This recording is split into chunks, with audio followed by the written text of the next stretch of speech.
Hey everyone, it's time for Old Roommates. This week on the show, we are celebrating Thanksgiving, as only Charlie Brown would. We are revisiting a Charlie Brown Thanksgiving, so get your toast and popcorn ready. It's time for a new episode.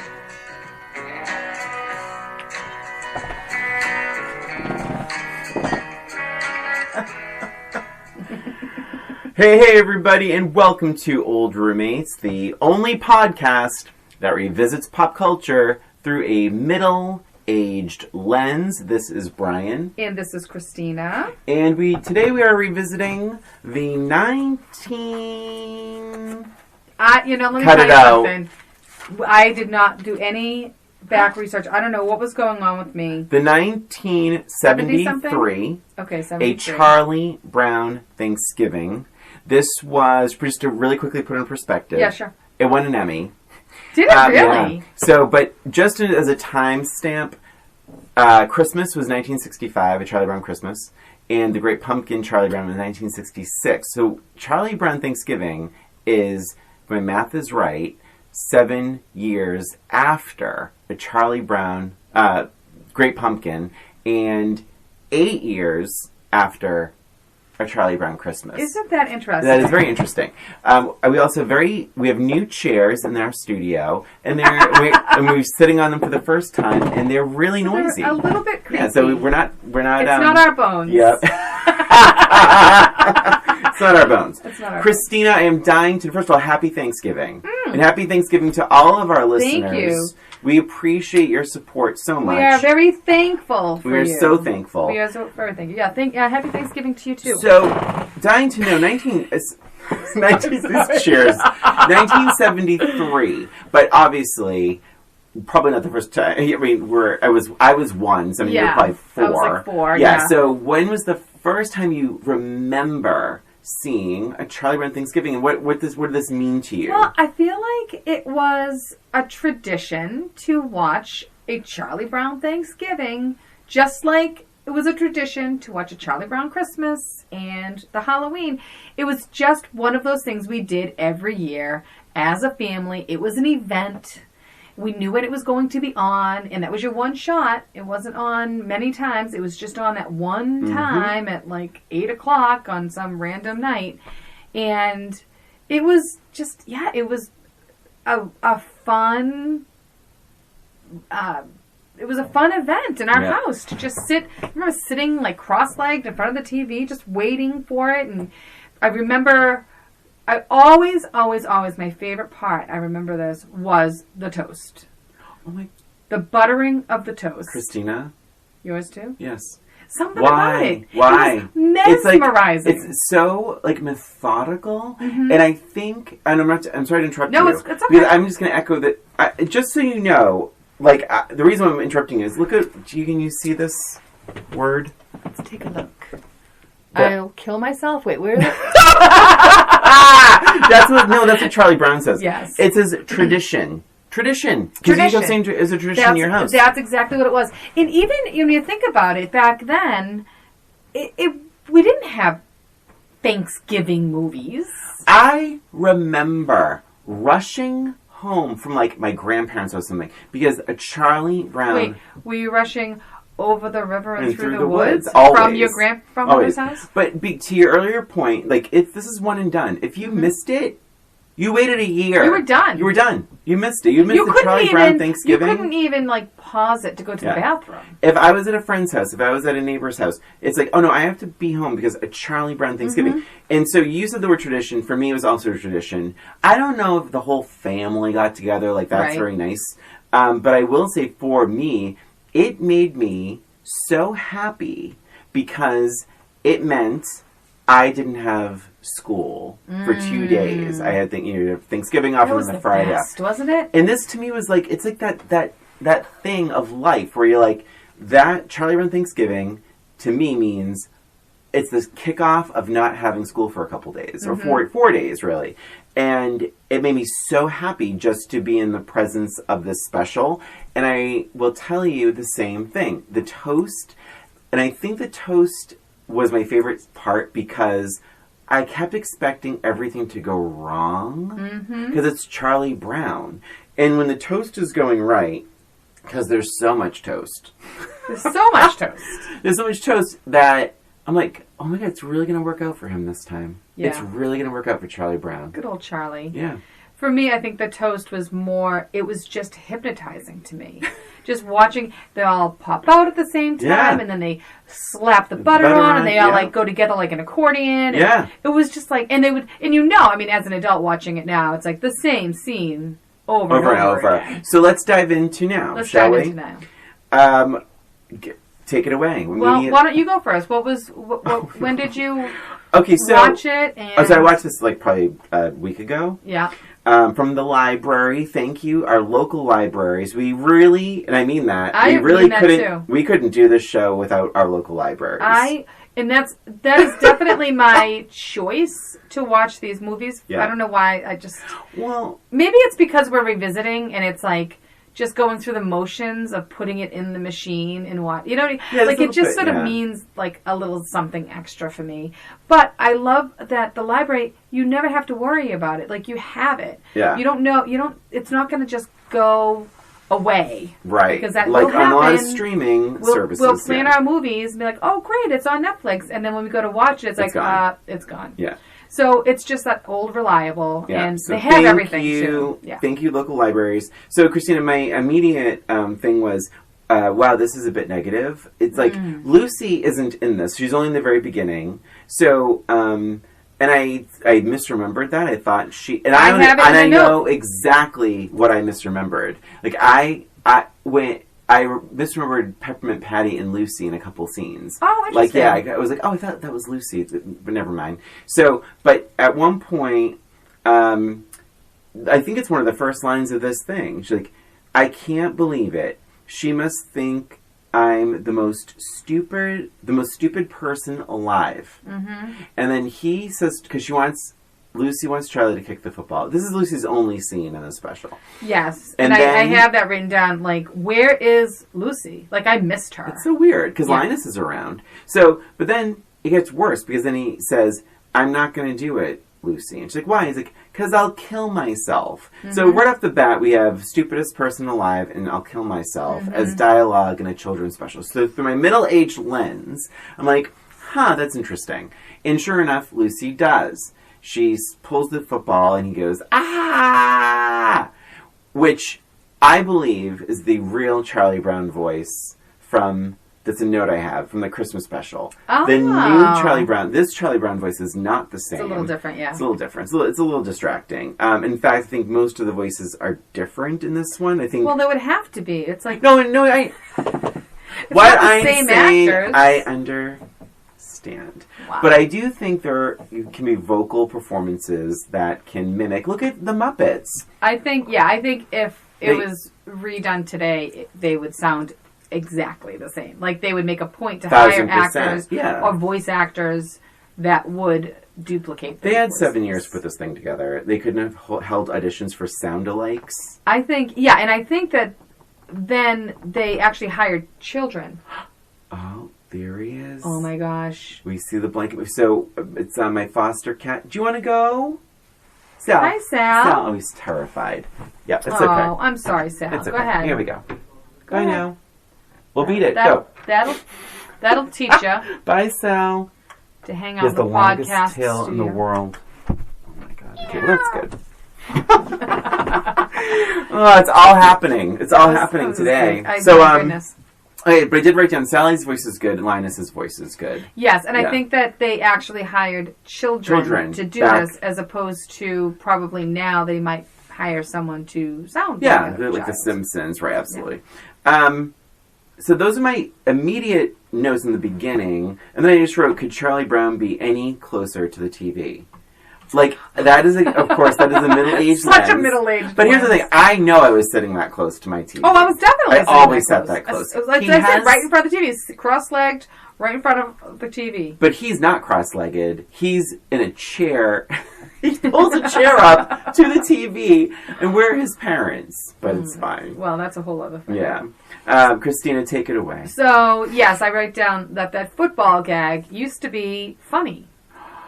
But I don't really feel like it's funny. Like, I don't understand what would be funny about that. Like, just purposely hurting your friend? I don't know. I know I used to think it was funny. One of my first quotes that I wrote down is, holidays always depress me. Oh. He says, holidays always depress me. So he's clearly depressed. We talked about this in the Christmas episode. That's right. Yeah. And I think one of the reasons why I missed Lucy was, if you remember correctly, in the Christmas episode, she was a good friend to him. That's right. And she was encouraging, and I think I missed that part of it. Mm-hmm. You know, that feeling of it. He's a bit walked on. Yes, throughout. A bit. Yeah. But I will say, I mean, Lucy was very nice to him, but for a nickel, if you remember. Right. Yeah. But she gave good advice. She absolutely did. We talked about that. You should, yeah. Yeah. If anyone's interested, revisit our Christmas episode from last year. Yeah. Because we talk a lot about Lucy's relationship with Charlie Brown through a middle-aged lens is the right behavior. Absolutely. Yeah. She introduced him to friends and she got him encouraged involved him to be involved. Yeah, exactly. Yeah. Anyway, so I missed her. What did it say? Oh, Peppermint Patty will hate me for the rest of my life. So Linus gave him some good advice, saying you should call Peppermint Patty and just call her back and tell her you can't. They can't come over. A little bit of context, because Peppermint Patty, being the bulldozer, crazy, like dominant gal that she is, she invited half the neighborhood over Charlie Brown's house for. But did she? Because this is something that I misremembered. I thought the whole gang was there. The whole gang was not there. She invited herself, Franklin, and Marcy. Yeah. That's it.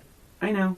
Yeah. And I thought, my memory of it was the entire Peanuts gang was sitting around the table. And I'm like, oh my gosh, no, it's just the three of them. But just Charlie the three Brown, of them. Snoopy, and Woodstock. It's still bad, Christina. Oh my God, it's totally still bad. Yeah. I agree with you. But it's funny how your mind really... No, I know. I missed the other players. Yeah, where was Schroeder? I know. We're the dancing girls. Yeah. Right? It's like, the dancing girls. Oh my gosh. So I did say that Snoopy brings me so much joy. Mm-hmm. Watching this show, I feel like he is the absolute opposite of Charlie Brown. I'm sure that was intended, because Charlie Brown is so depressed, and Snoopy is just happy about everything. Mm-hmm. Just easygoing, super fun.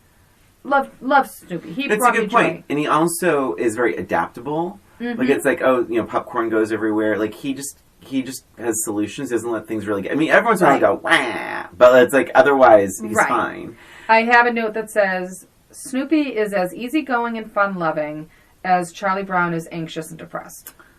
Yeah. So you need that.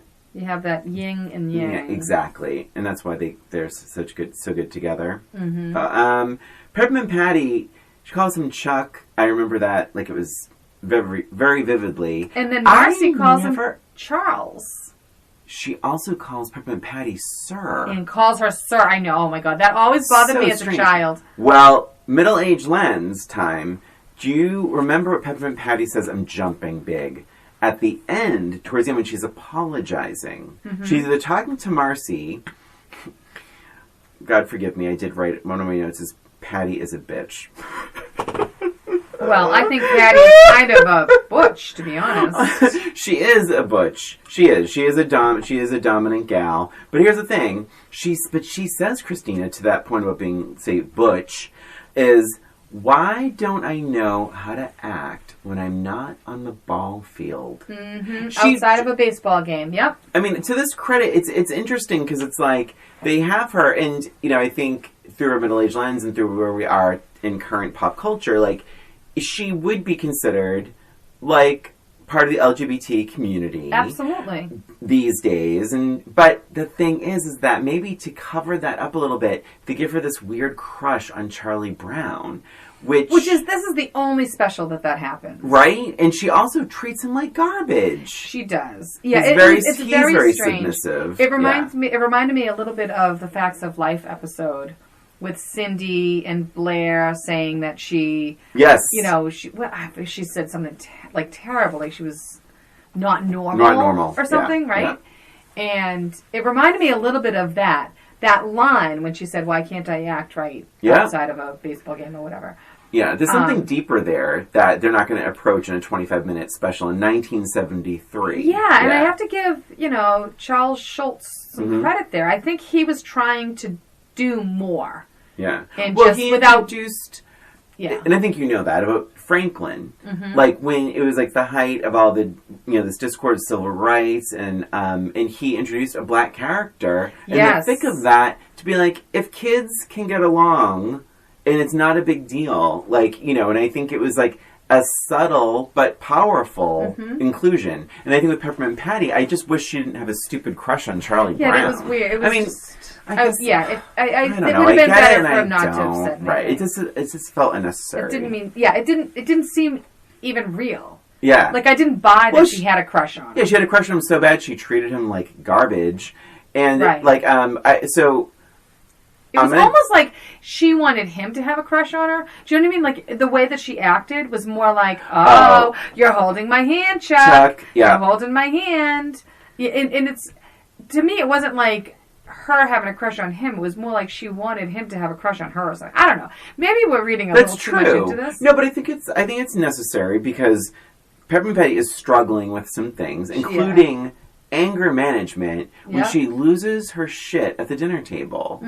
When she's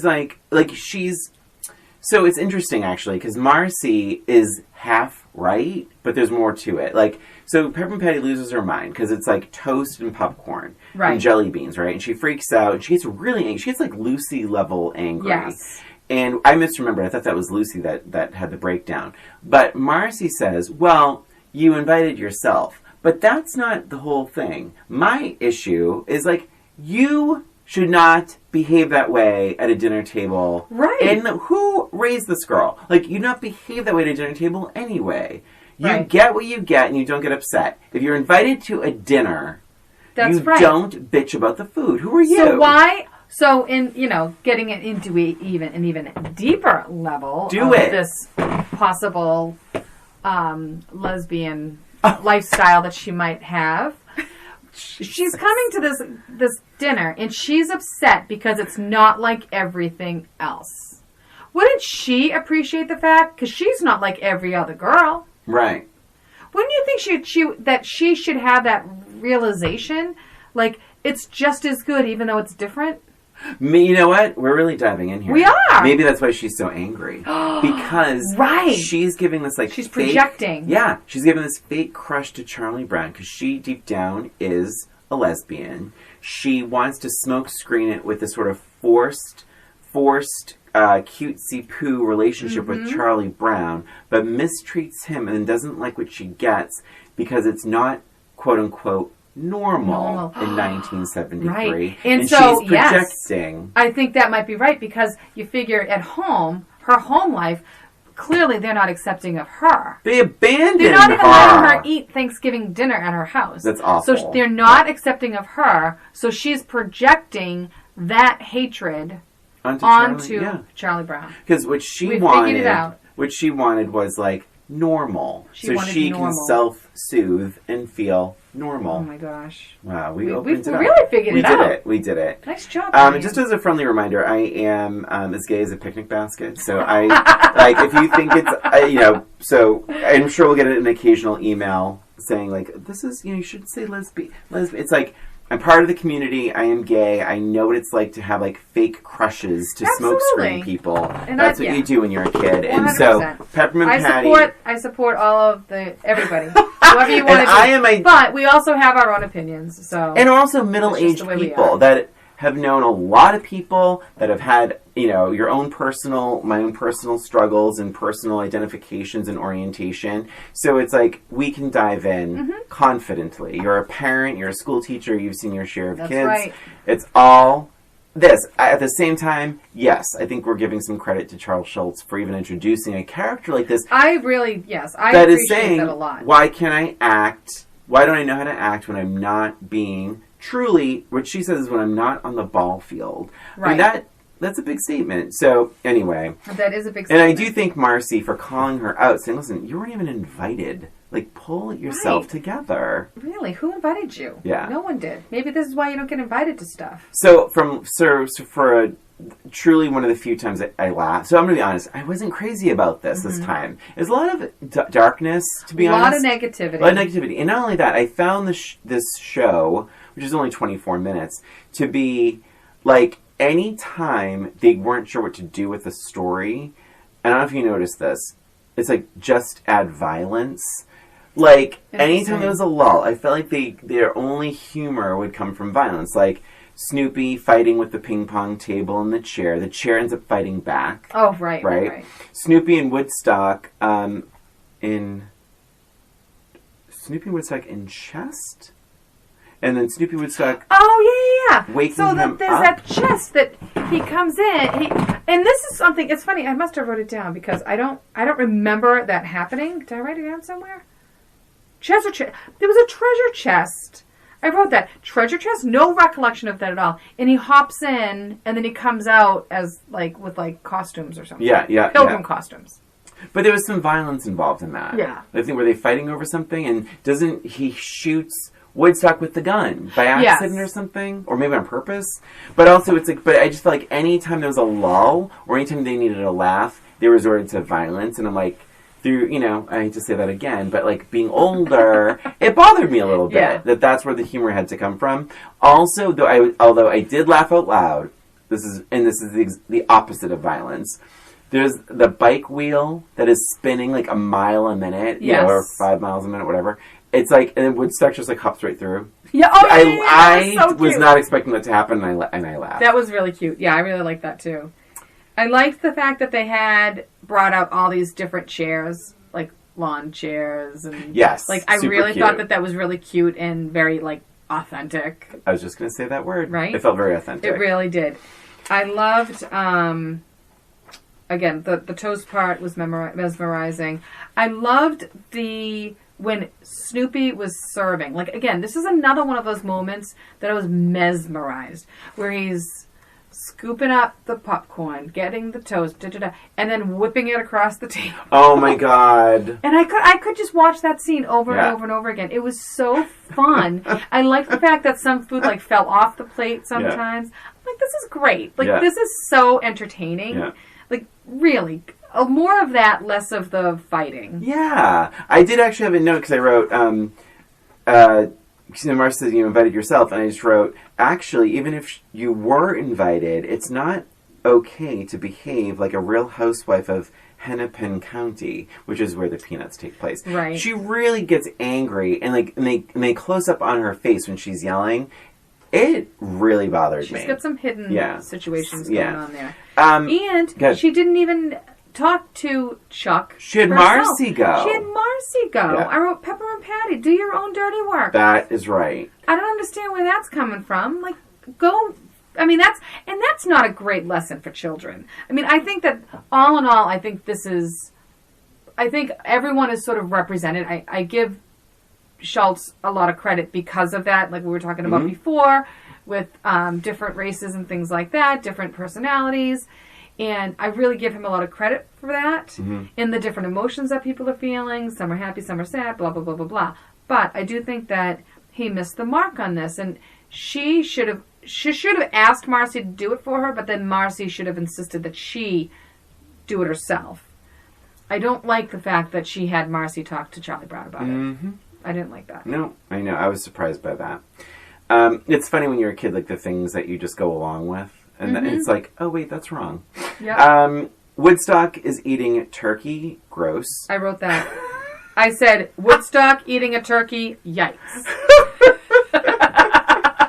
And then one of my final notes is some really bad singing and that Over the River song. Well, you know what though? That's actually a positive for me because yes, it's all bad singing, but it's authentic. That's what you hear in the back of a station wagon. They're all singing, and they're not singing together. No. They're singing, separately. And I loved it. It just looked like something that would really be happening. Nice. I didn't think of it like that. And they didn't really know the words that well at first, which I loved. 1,000%. I noticed that too. And I was like, cute. Oh, I wonder if... And to the point where I'm like, they must have recorded these kids at different times and tried to, like, you know, merge it all together. But I thought that was great. Remember, though, Christina, in the Christmas one, they're a choir at the end. And it sounds beautiful. But wasn't... I might be wrong about this, but weren't they all in a play? Yeah. Like, I feel like they had some like practice. Theatrical. Okay. They probably already had the words. And Peppermint Patty was on the ball field. She wasn't even in the Christmas episode. So I have to... Why don't we take a break? Let's take a quick break, yeah. All right, let's take a break. Blah, blah, blah, blah. I can find my voice again. And yeah, we'll be right back. Hey there, it's Brian. And Christina. And we have some exciting news. We now have bonus content on Patreon.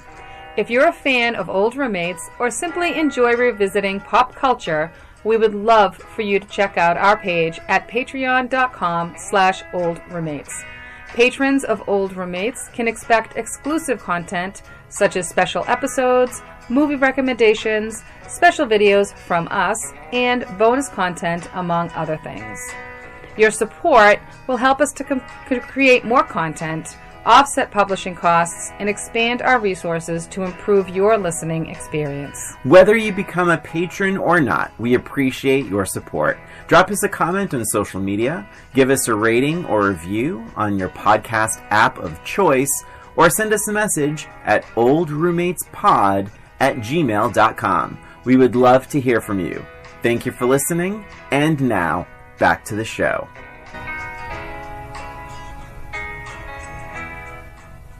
And we're back talking about a Charlie Brown Thanksgiving. We're getting pretty into it. Well, you know, it's short, and yet it packs a lot in there. It did win an Emmy.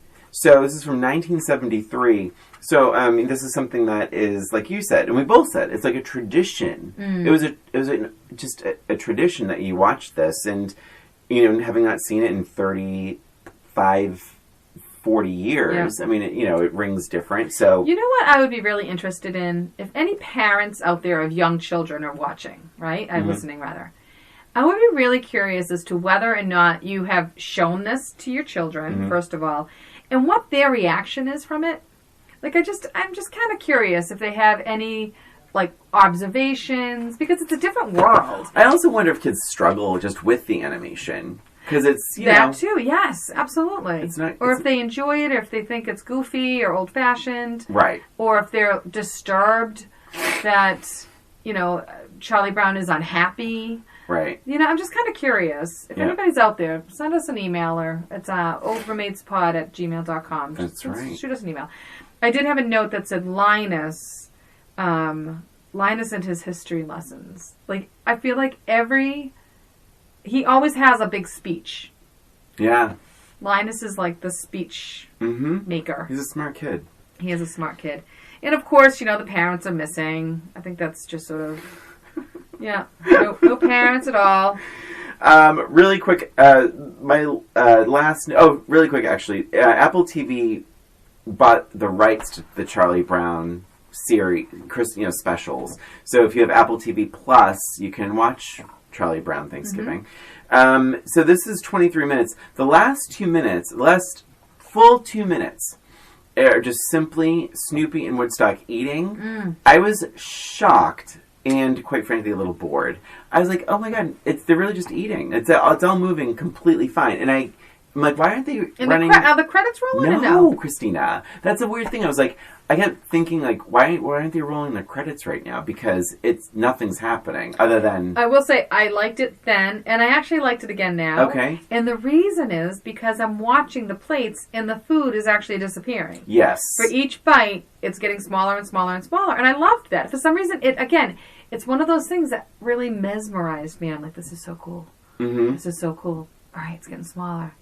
It's going. I don't know. Maybe it was just I really liked the fact that they were eating and it was going somewhere. Any other notes? Because I'm done. I have to be honest. I have a match game. I have a match game question. I have a question too, but so you said you didn't like it this time around. So much less than before. I was just a little bored, and I didn't like when. I mean, it's only 23 minutes, and I was bored with just saying something. Mm-hmm. But also, I didn't like how it just turned to like violent slapstick anytime it needed a laugh. Mm-hmm.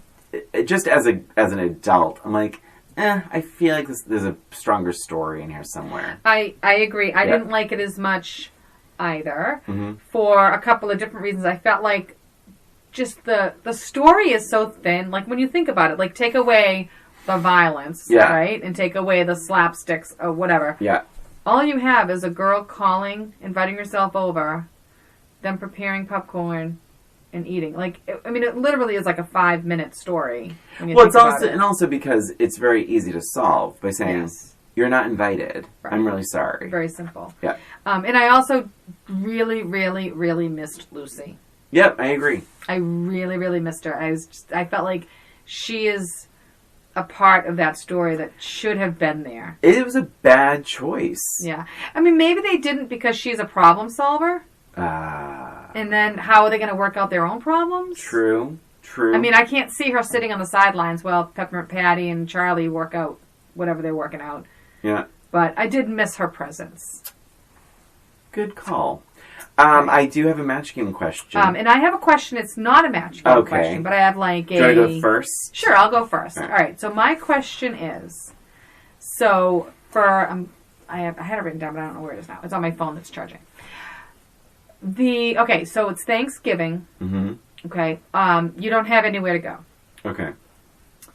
You can choose a celebrity chef. Ooh. So a celebrity chef invites you to his house or her for Thanksgiving dinner. Yeah. Yes. Okay. Which celebrity chef do you choose to go to their house on Thanksgiving? Do you already have an answer for I have an answer for me. I don't have an answer for you. Oh, I think... So we're just going to have a conversation. So we'll just have a conversation. Yeah, I think, to be honest, so I'm not... I really... Okay. Throughout my 20s, I was working in a retail environment, and so your hours are always messed up. I would come home sometimes at like 10 o'clock at night. I'm certainly not making myself a meal. I didn't really start cooking until probably my mid-30s, and it was only because I started feeling bad that Carl was cooking every single meal. So I started cooking very late in life, and I always turned to Rachel Ray. I found over and over again, I just like her. I like her simplicity, but really good flavors, really accessible food. It's kind of how I was raised. My mom had 5 kids. She certainly wasn't making, like, you know, amazing, like, fine cuisine. Right. She was cooking, like, good, really good, yummy food to keep a bunch of kids happy. Sure. And so I think Rachel Ray sort of embodies that, like, she knows you're busy. She, like, big flavors, big portions, big food. And I think, and I always turned to her cookbooks when I was learning to cook. So I would absolutely pick her. That's so funny. So I really like Rachel Ray, too. Yeah. I used to love her $40 a day show. Did you ever see that? No. She would go to different, like, countries and stuff like that, and she would have $40 a day to spend, and she would go, and it was a fun show. It's probably somewhere. And I like her too because, and I have a couple of her cookbooks. Mm-hmm. In fact, I have a signed cookbook from her. I have a story. I'm going to tell you that story in a second. All right. But she, what I liked about her was everything is accessible, like you said. Yeah. Everything is in the cabinet. Yes, there's no weird, no weird stuff. Ingredients. And it's usually like 5 or 6 ingredients and stuff you can remember when you're at the store. Like, oh yeah, I liked that. It had okay, I can get that without having to look up the recipe. So I really, I like that too. But I went a different way. Oh, okay. That's this chair. Ina Garten. No, it's actually a male.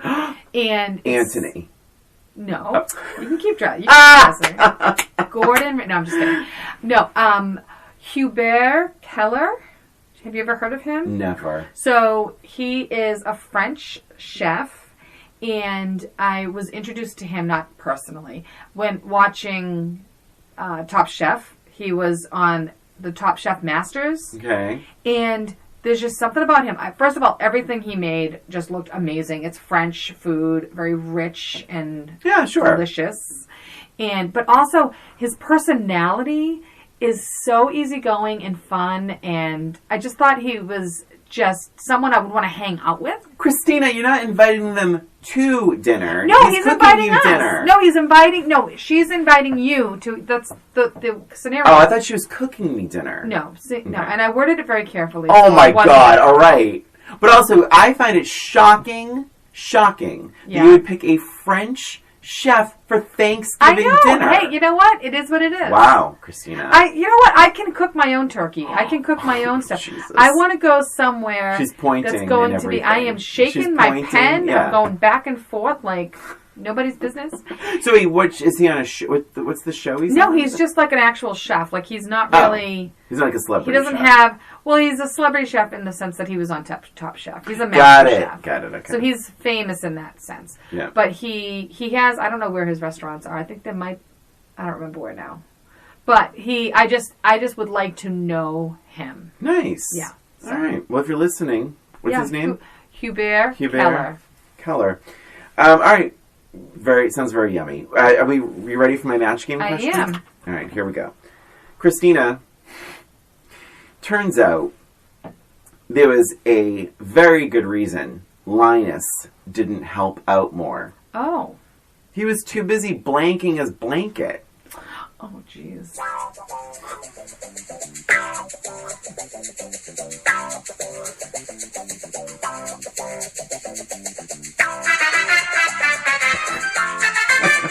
This is not going to be a match, but there's going to have to be an explanation. Ding. Ding. All right. Turns out Linus had a really good reason for not helping out more for this Thanksgiving dinner. He was too busy blanking his blanket. He was too busy sculpting his blanket, and here's what I'm thinking. Okay. It's Thanksgiving, and I could see him wanting to sculpt his blanket into the centerpiece on the table. Wow. As like a, turkey or something. That's what I could see him doing. Interesting. I know. I told you it wasn't going to be not a match, but very creative. I had hand washing. Hand washing his blanket. Yes.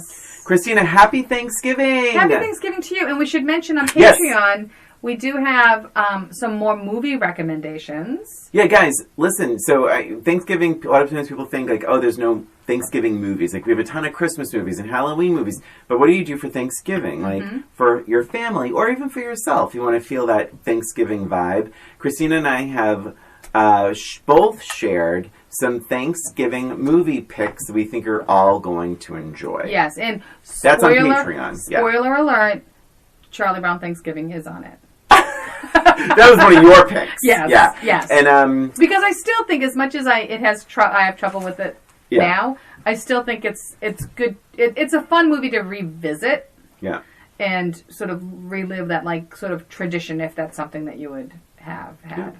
But I think we did 5 each, right? I think so. And they're all on Patreon, our Patreon page. Yes. Patreon, patreon.com/oldroommates. Yes. And I just want to mention, too, we have a lot of, so much stuff going on at Patreon. Definitely give it a shot.